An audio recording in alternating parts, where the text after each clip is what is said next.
Jemaat yang dikasihi Tuhan, marilah persekutuan doa masa Advent yang keempat ini kita mulai.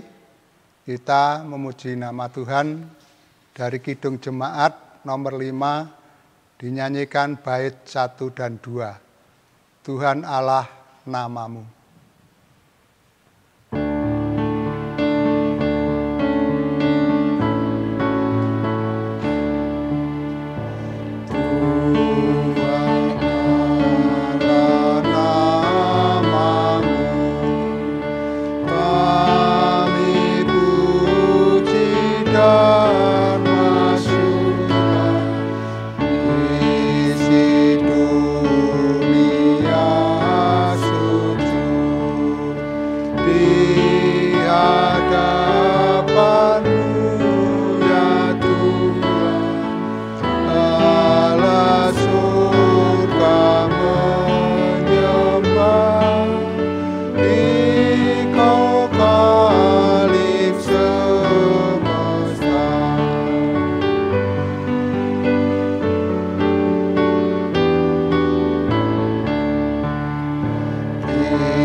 Jemaat yang dikasihi Tuhan, sebelum kita menerima firman Tuhan, marilah kita berdoa. Bapa kami yang bertata di dalam kerajaan surga yang maha mulia, yang boleh kami kenal dan sapa dalam karya Tuhan kami Yesus Kristus.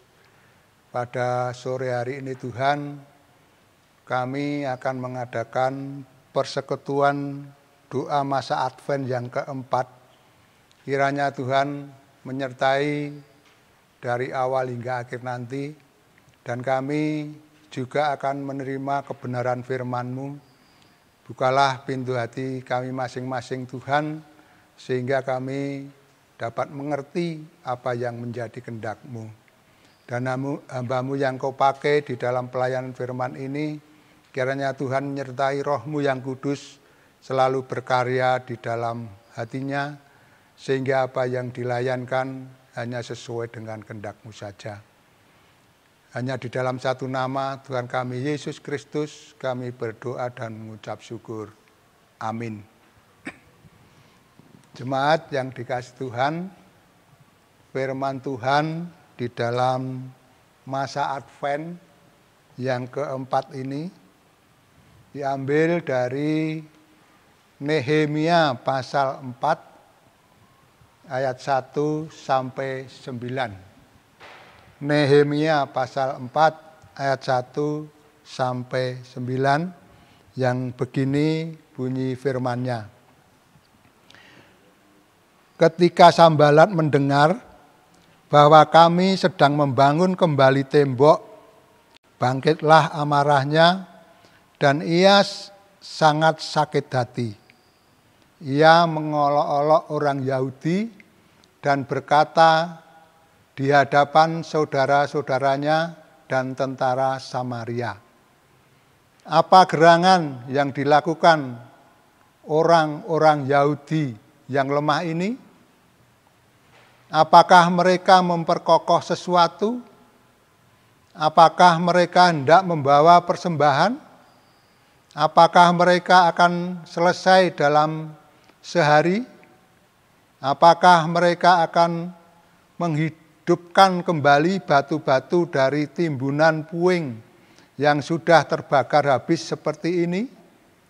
Lalu berkatalah Tobia, orang Amon itu yang ada di dekatnya, sekalipun mereka membangun kembali, kalau seekor anjing hutan meloncat dan menyentuhnya, robohlah tembok batu mereka. Ya Allah kami, dengarlah bagaimana kami dihina, balikkanlah cercaan mereka menimpa kepada mereka sendiri, dan serahkanlah mereka menjadi jarahan di tanah tempat tawanan. Jangan kau tutupi kesalahan mereka, dan dosa mereka jangan kau hapus dari hadapanmu, karena mereka menyakiti hatimu dengan sikap mereka terhadap orang-orang yang sedang membangun. Tetapi kami terus membangun tembok sampai setinggi, kami ulangi, tetapi kami terus membangun tembok sampai setengah tinggi dan sampai ujung-ujungnya bertemu, karena seluruh bangsa bekerja dengan segenap hati. Ketika Sanbalat dan Tobia serta orang Arab dan orang Amon dan orang Asdod mendengar bahwa pekerjaan perbaikan tembok Yerusalem maju dan bahwa lubang-lubang tembok mulai tertutup, maka sangat marahlah mereka. Mereka semua mengadakan persepakatan bersama untuk memerangi Yerusalem dan mengadakan kekacauan di sana. Tetapi kami berdoa kepada Allah kami dan mengadakan penjagaan terhadap mereka siang dan malam karena sikap mereka.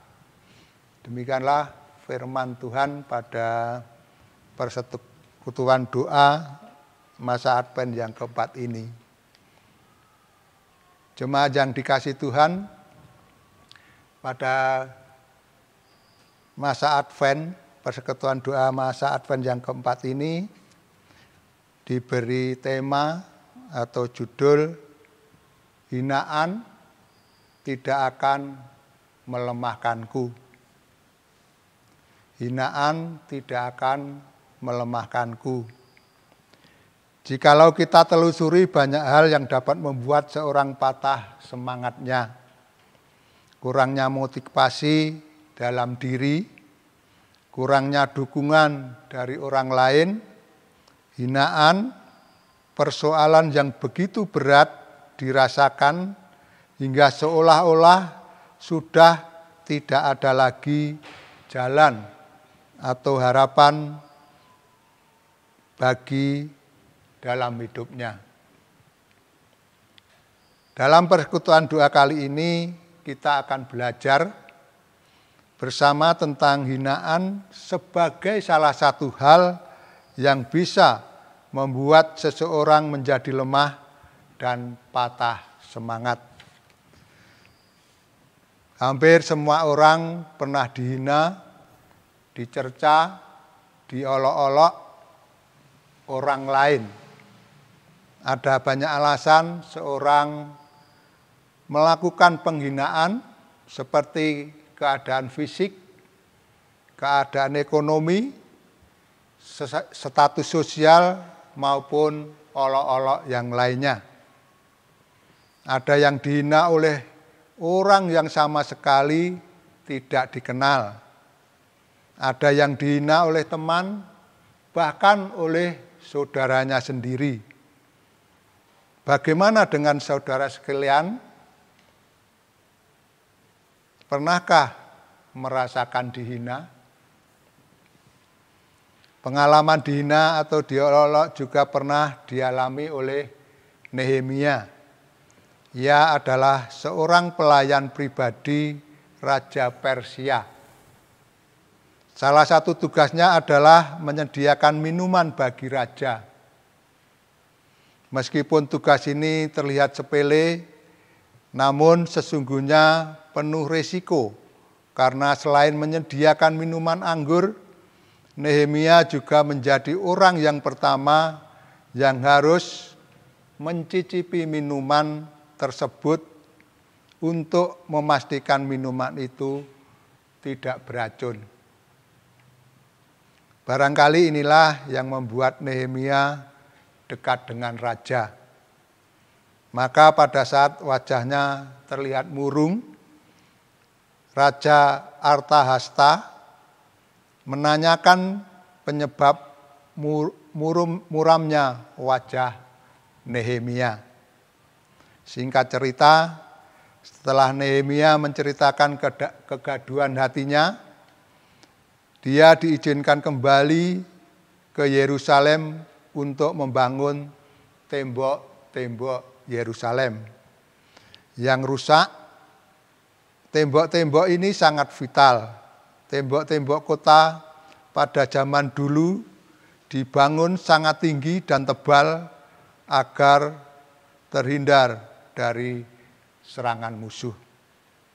Jemaat yang dikasihi Tuhan, ternyata niatan Nehemia yang didukung dan diizinkan oleh raja untuk membangun kembali Yerusalem mendapat pertentangan dari sahabat Bupati Samaria dan Tobia orang Amon.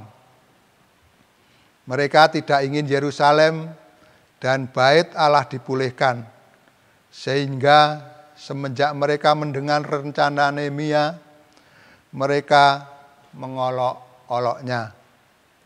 Apa gerangan yang dilakukan orang-orang Yahudi yang lemah ini? Apakah mereka memperkokoh sesuatu? Apakah mereka hendak membawa persembahan? Apakah mereka akan selesai dalam sehari? Apakah mereka akan menghidupkan kembali batu-batu dari timbungan puing yang sudah terbakar habis seperti ini? Lalu berkatalah Tobia, orang Amon itu yang ada di dekatnya, sekalipun mereka membangun kembali, kalau seekor anjing hutan meloncat dan menyentuhnya, robohlah tembok batu mereka. Ketika mereka mendengar kemajuan pembangunan perbaikan tembok Yerusalem, mereka menjadi semakin marah. Lebih lanjut lagi, di hari-hari berikutnya, hinaan terus dilontarkan dibarengi dengan persepakatan untuk memerangi Yerusalem, serta rencana membunuh Nehemia. Akan tetapi berkat usaha, ketekunan, doa, dan pertolongan dari Allah, semua pekerjaan dapat diselesaikannya. Jemaat yang dikasihi Tuhan, hinaan atau cemoohan yang barangkali juga sempat membayangi Maria dan Yusuf. Saat Yusuf tahu bahwa mengandung daripada Roh Kudus. Hinaan atau cemoohan barangkali juga sempat mereka alami saat orang-orang di sekelilingnya dan sahabat-sahabat mereka. Akan tetapi bayang-bayang ketakutan dan hinaan serta cemoohan tersebut ternyata tak sampai melemahkan mereka. Selama berbulan-bulan mereka lalui dengan penuh keyakinan, saat kehamilan semakin besar, dan mereka harus melakukan perjalanan panjang untuk mengikuti sensus penduduk. Mereka tetap menjalaninya. Meskipun saat harus melahirkan bayi Yesus, pintu-pintu penginapan terkunci.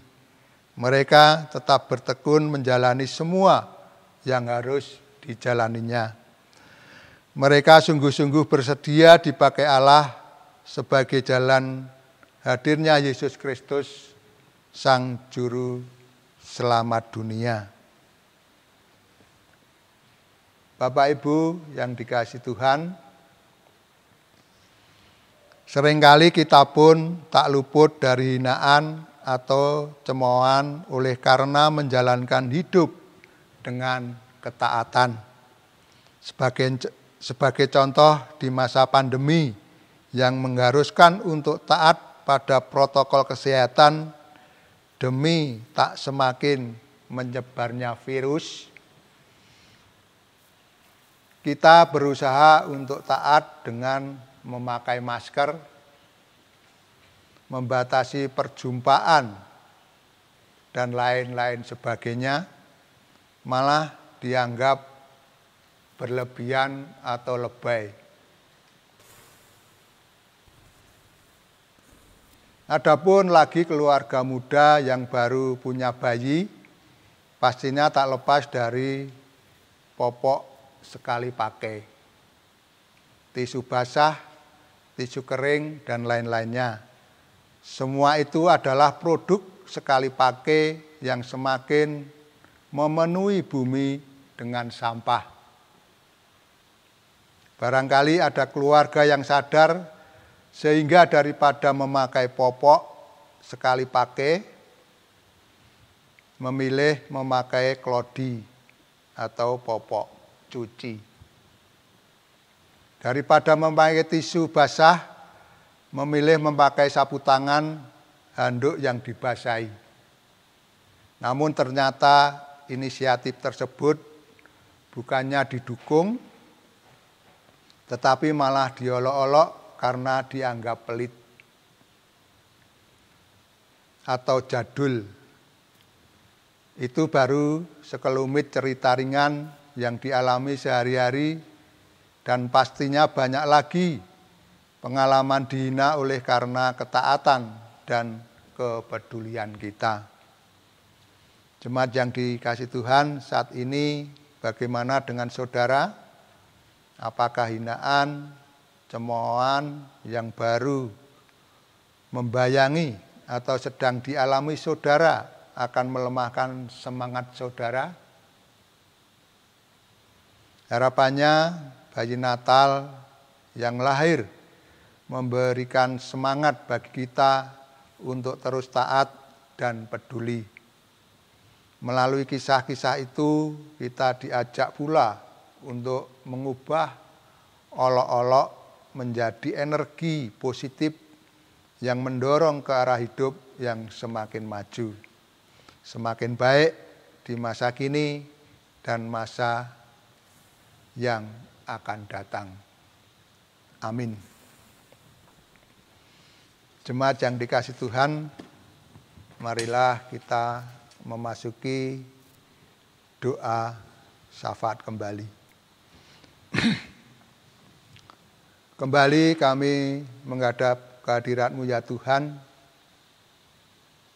Kami mengucapkan segala puji syukur dan terima kasih atas firman-Mu pada saat ini.